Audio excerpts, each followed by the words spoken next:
ভাবছেন চিংড়ি দিয়ে নতুন কি রান্না করবেন? তাহলে এই চিংড়ির রেসিপিটা ট্রাই করতেই হবে। এটা বানানো খুবই সহজ, কিন্তু স্বাদে একদম রেস্টুরেন্টের মতো। রান্নাটা দেখতে যেমন সুন্দর, খেতেও তেমনই সুস্বাদু হবে। আজ আমি চিংড়ি মাছ আর টমেটো দিয়ে দারুণ একটা রেসিপি বানাবো। তো আপনারা শুরু থেকে শেষ পর্যন্ত দেখতে থাকুন। চিংড়িগুলো আমি চপিং বোর্ডের উপর নিয়েছি, এবার এগুলোকে কেটে নেব। আচ্ছা, চিংড়িগুলো আমি পুরোটাই ছাড়াবো। এইভাবে খোসাগুলো ছাড়িয়ে নিতে হবে। চিংড়িগুলো আমি একদম এইভাবে ছাড়িয়ে নিয়েছি, আর এই মুড়োগুলো একদম বাদ দিয়েছি, এটা অন্য কোনো কাজে লাগিয়ে নেব। আচ্ছা, এই যে চিংড়িগুলো আমি ভালো করে শিরাটা ভালো করে কেটে পরিষ্কার করে দিয়েছি, যে ময়লাটা থাকে। এবার একটু ছোট করে নিয়ে নিচ্ছি কাঁচি দিয়ে কেটে। আপনারা এটা চাইলে একটু ছোট চিংড়িও নিতে পারেন। এইভাবে কেটে নেব চিংড়িগুলো। এইভাবে টুকরো করে নিলে কি হয়, একটা একটা ছোট ছোট বেশ মুখে পড়লে খেতে ভালো লাগে। এখানে দুটো ছোট সাইজের আলু নিয়েছি, কাঁচা আলু। এটা ছাড়িয়ে নিয়েছি। এবার এই আলুগুলো আমি এই একটা গ্রেটার নিয়েছি, এই গ্রেটারের সাহায্যে এটা গ্রেট করে নেব।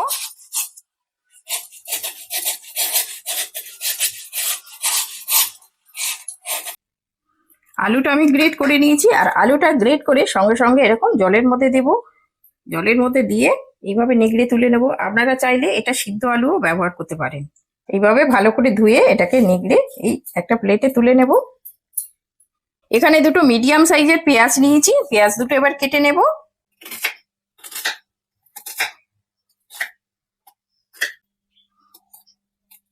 পেঁয়াজটা আমার কাটা হয়ে গেছে। গ্যাসের উপরে কড়া বসিয়ে দিয়েছি, কড়াটা আমার গরম হয়ে গেছে, আর কড়াতে আমি 1 টেবিল চামচ তেল দিয়েছি, তেলটাও আমার গরম হয়ে গেছে। এই যে কেটে রাখা চিংড়িটা ধুয়ে পরিষ্কার করে নিয়েছি, এবার এর মধ্যে সামান্য হলুদ গুঁড়ো দিয়ে দিচ্ছি, আর অল্প একটু লবণ দিয়ে দিচ্ছি। এবার এই চিংড়িগুলো আমি তেলের মধ্যে দিয়ে দিচ্ছি, এটা একটু ভেজে নেব।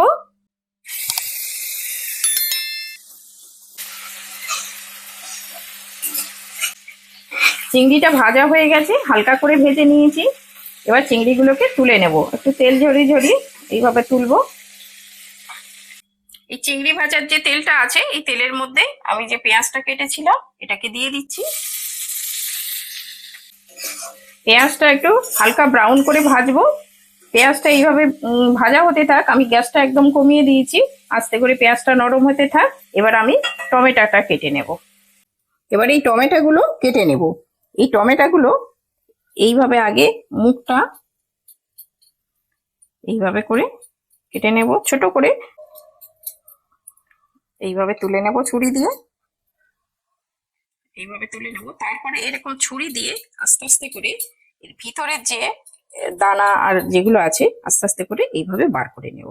এইভাবে ছুরি দিয়ে যদি না হয়, তো সেটা চামচ দিয়েও বের করে নেওয়া যায়।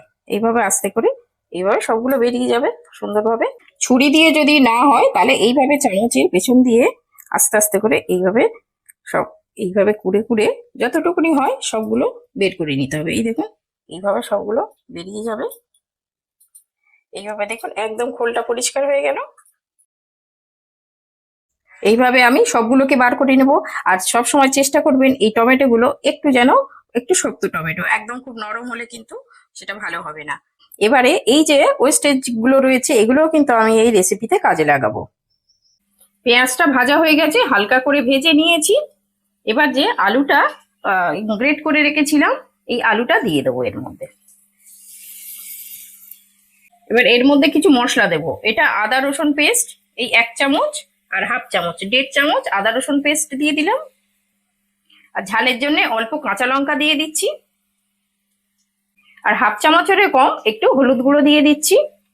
ওই একই পরিমাণে জিরে গুঁড়ো দিয়ে দিচ্ছি, আর হাফ চামচ ধনে গুঁড়ো দিয়ে দিচ্ছি। আর এই পুরটা যতটা পরিমাণে হয় ততটাই আন্দাজ মতো আমি লবণ দিয়ে দিলাম। এবারে ভালো করে এটাকে মিশিয়ে নেব। এই মশলাটা কিন্তু ভালো করে কষিয়ে নিতে হবে, এই কাঁচা গন্ধ চলে যাবে, আর এই কাঁচা আলুটা সুন্দরভাবে সিদ্ধ হয়ে যাবে। এই মশলা আর আলু এটা ভালো করে কষিয়ে নিতে হবে। আর এই সময় গ্যাসের আঁচটা আমি লো টু মিডিয়ামে রেখেছি। এবার এটা ঢাকা দিয়ে আমি একটু কষিয়ে নেব। পুরটা দেখুন, আলুটা দেখুন কি সুন্দর সিদ্ধ হয়ে গেছে। আমি একটু ঢাকা দিয়ে দিয়ে কিন্তু একটু মাঝখানে খুলে খুলে আমি কিন্তু নেড়ে দিয়েছি। তো আপনারা একটু ঢাকা দেবেন, আবার একটু মাঝখানে নাড়িয়ে দেবেন। এইভাবে নাড়িয়ে দিলে কি হবে, আর একটু ঢাকা দিয়ে দিলে আলুটাও ভালো সিদ্ধ হয়ে যাবে আর এই মশলাটাও খুব সুন্দর কষানো হয়ে যাবে। এই মশলা থেকে আমি কিছুটা মশলা তুলে নিচ্ছি একটা প্লেটে, অল্প করে একটু তুলে নিলাম। আচ্ছা, এই মশলাটার মধ্যে যে ভেজে রেখেছিলাম যে চিংড়ি মাছটা, এটা এর মধ্যে দিয়ে দিচ্ছি। দিয়ে এটা ভালো করে মিশিয়ে নেব। চিংড়ি মাছ এই মশলাটার সঙ্গে ভালো করে কষিয়ে নিলাম। আর চিংড়ি মাছটা যেহেতু ভাজা আছে আর বেশিক্ষণ কষাতে লাগবে না, এটা আমার হয়ে গেছে এইরকম। এবার এর মধ্যে হাফ চামচের একটু কম গরম মশলা ছড়িয়ে দিচ্ছি আর বেশ খানিকটা ধনেপাতা এর মধ্যে দিয়ে দিচ্ছি। দিয়ে এটা ভালো করে মিশিয়ে নেব।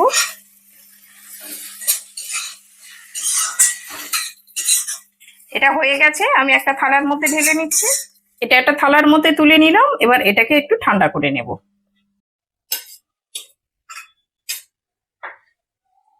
পুরটা আমার হয়ে গেছে, তুলে নিয়েছি। এবার একটা গ্রেভি বানিয়ে নেব।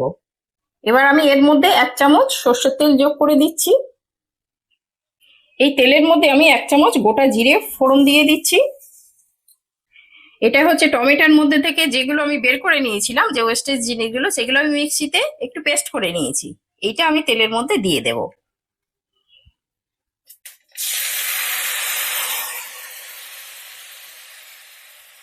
এর মধ্যে অল্প হলুদ গুঁড়ো দিয়ে দিচ্ছি, হাফ চামচ জিরে গুঁড়ো দিয়ে দিচ্ছি, হাফ চামচ ধনে গুঁড়ো দিয়ে দিচ্ছি, আর হাফ চামচ এটা কাশ্মীরি রেড চিলি, এটা অল্প ঝাল হবে আর একটু কালারও হবে। এই মশলাটা আমি ভালো করে কষিয়ে নেব। আর এটা গ্যাসের আঁচ আমি একদম লো টু মিডিয়ামে রেখেছি। মশলা সবসময় একটুখানি লো টু মিডিয়ামে কষাতে হয়।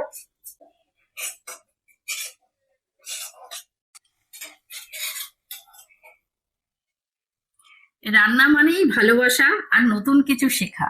যদি এই আজকের রেসিপিটা আপনাদের ভালো লেগে থাকে, তাহলে রান্না বাংলা ব্লগ চ্যানেলটাকে সাবস্ক্রাইব করে আমার পাশে থাকবেন। আপনাদের এক একটা কমেন্টই আমাকে নতুন নতুন রান্নার প্রেরণা যোগায়। মশলাটা দেখুন তেল ছেড়ে দিয়েছে, আমার কষানো হয়ে গেছে। এটা কাঁচা গন্ধটাও চলে গেছে। এবার যে মশলাটা আমি ভেজে রেখেছিলাম, অর্ধেকটা তুলে রেখেছিলাম, এই অর্ধেকটা আমি এর মধ্যে দিয়ে দেব। এবার এটা ভালো করে মিশিয়ে নেব। এই গ্রেভির সঙ্গে এই মশলাটা ভালো করে মিশিয়ে সুন্দর করে কষিয়ে নেব।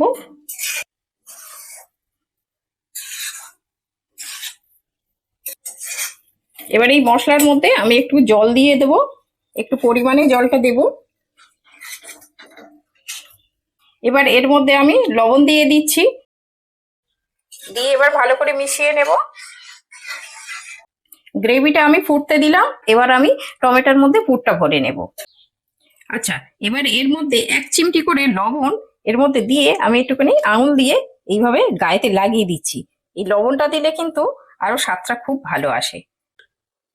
এবারে এই একটা করে টমেটো নিয়ে এই যে পুরটা বানিয়ে রেখেছি, এইগুলো এর মধ্যে একদম ঠেসে ঠেসে ঢুকিয়ে দেবো। যতটা ধরবে এর মধ্যে একদম ভর্তি করে দিতে হবে। তাহলে এইভাবে আমি সবগুলোকে ভরে নেব। আমার সবগুলো ভরা হয়ে গেছে। এবার টমেটোগুলো আমি এর মধ্যে বসিয়ে দিচ্ছি।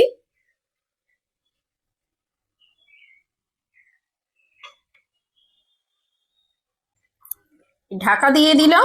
ঢাকা দিয়ে গ্যাসের আঁচ কমিয়ে আমি 5-6 মিনিট ফুটিয়ে নেব। মাঝখানে কিন্তু আমি একবার একটু নেড়ে দিয়ে দেব। এই পুর ভরা টমেটো আগে কোনোদিন ট্রাই করেছেন? যদি না করে থাকেন, এইভাবে একবার ট্রাই করে দেখুন। আর ভালো লাগলে কমেন্টে অবশ্যই জানাবেন কেমন লাগলো। 6 মিনিট হয়ে গেছে, আমি এটা খুলে নিচ্ছি। এর উপরে একটু আমি গরম মশলা ছড়িয়ে দিচ্ছি উপর থেকে, আর কিছুটা ধনেপাতা ছড়িয়ে দিচ্ছি। এই উপর থেকে ধনেপাতা আর গরম মশলা দিলে এই গ্রেভির ফ্লেভারটা খুব সুন্দর লাগে। একটু নেড়ে দিচ্ছি। আর এটা আমার হয়ে গেছে, আমি গ্যাস অফ করে দেব। দেখুন কত সুন্দর হয়েছে, দেখেই বুঝতে পারছেন। এটা কিন্তু গরম ভাতে বা রুটি দিয়ে আপনারা যে কোনো সময় বানিয়ে খেতে পারেন। এটা বানানোটাও খুব সোজা আর খেতে কিন্তু দারুণ লাগে। আমার কথা মতো একবার বানিয়ে খেয়ে দেখবেন, সবার খুব ভালো লাগবে। এটা দেখতে যতটা ভালো, খেতে কিন্তু তার থেকে আরো খুব সুস্বাদু হয়। কি রান্না করেছো? এই টমেটো দিয়ে একটা রেসিপি করেছি। বাজার দিয়ে যে চিংড়িটা আনলাম, কি করেছো সেটা? কি চিংড়ি রান্না দিয়ে, করনি? হ্যাঁ চিংড়িটা দিয়েই এটা করেছি। চিংড়ি দিয়ে করেছো? হ্যাঁ চিংড়ি দিয়েই টমেটোর রেসিপি করেছি। বাহ, দেখতে তো বেশ সুন্দর হয়েছে। হ্যাঁ এটা দেখতে যত সুন্দর, খেতে কিন্তু ততটাই সুন্দর। ঠিক আছে, খেয়ে দেখি। হ্যাঁ খেয়ে দেখো কেমন হয়েছে।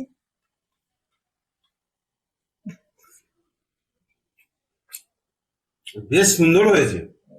ভালো হয়েছে। বেশ সুন্দর হয়েছে। হ্যাঁ ভালো হবে তো। বেশ হালকা টক টক, দারুণ হয়েছে তো। হ্যাঁ হালকা টক আর হালকা বেশ মশলাও আছে, মশলাদার, খেতে খুব ভালো লাগে। দেখি কেমন হয়েছে, আমিও খেয়ে দেখি। খেয়ে দেখো, সত্যি খুব সুন্দর হয়েছে। হুম, সত্যি ঝাল ঝাল টক টক, বেশ দারুণ হয়েছে কিন্তু। দারুণ হয়েছে। হুম, দারুণ। বাহ, এর ভিতরে চিংড়িটা বেশ মাঝে মাঝে মুখে পড়ছে, ভালো লাগছে তো। হ্যাঁ চিংড়িগুলো একটু কেটে কেটে দেয়া আছে। একটু বড় চিংড়ি এনেছিল, ওই জন্য ছোট ছোট করে কেটে কেটে দিয়েছি। ওই জন্য ওগুলো মুখে পড়লে দারুণ খেতে লাগে।